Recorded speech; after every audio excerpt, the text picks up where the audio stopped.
হয়েছে, অনেকে জানেই না অর্থনৈতিকভাবে আমাদেরকে পঙ্গু করে দেওয়া হয়েছে, শিক্ষার দিক দিয়ে আমাদেরকে শেষ করে দেওয়া হয়েছে।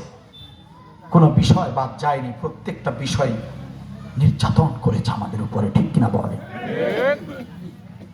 সর্বশেষ আমাদের হীরের টুকরা ছেলেরা যখন আন্দোলন করলো, সেনা প্রধানকে বলেছিল, পুতুলের মা বলেছিল যে আর 2 দিন সময় দাও, ছাত্রদেরকে মেরে ঠান্ডা করে দিবে, আন্দোলন বন্ধ করে দেওয়ার জন্য 2 দিন সময় চেয়েছিল।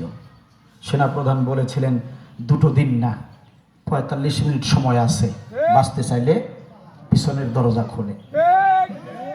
আর 2 দিন যদি এই জালিম যদি দেশে থাকতো, আমার ছাত্র ভাইয়েরা গণভবন ঘেরাও কর্মসূচি পরের দিনের কর্মসূচি আগের দিন যদি না নিত, তাহলে এই জমিনে আরো 2-3 হাজার ছাত্র ভাইকে মরতে হতো, ঠিক কিনা বলে?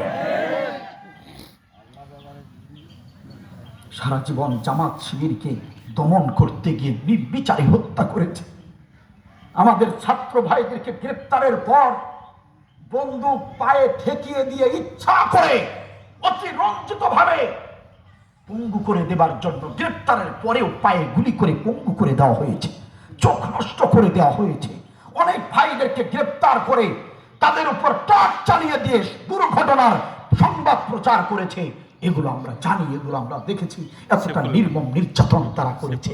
আরে ওটা তো সেই জালিম, ওটা তো সেই জালিম বাবা হত্যার আসামিকে ফাঁসিতে না ঝুলিয়ে যে কিনা কোরবানি করে দিয়েছে, ওই জালিমের কথা আর কি ভাষায় বলা যায়?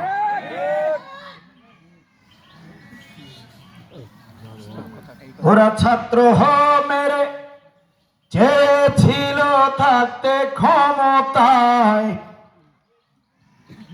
ওরা আলেম মেরে চেয়ে